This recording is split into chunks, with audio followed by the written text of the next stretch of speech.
puiku, tai vadinasi, niekas neprarasta. Viskas tik mūsų galvoje, visos ribos tik mūsų galvoje. Ja, ne tik galvoje. Kur dar?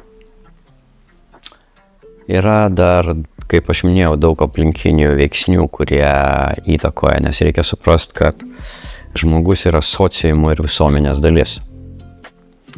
Tai norint, kad žmogus įgytų tam tikrą, vadinkime, bazę, po kojom užtikrintumą. Turi būti stiprus palaikymas taipogi iš valstybės struktūrų.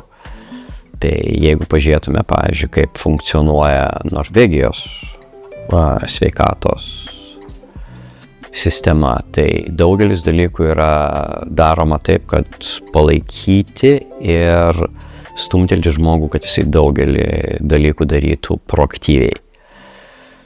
Nes mūsų atveju tam tikrų problemų yra. Tai įvertinant tai, kad mes esam labai stipriai senstanti visuomenė, jeigu mes labai nekeičiam kažko, tai statistika yra negailestinga.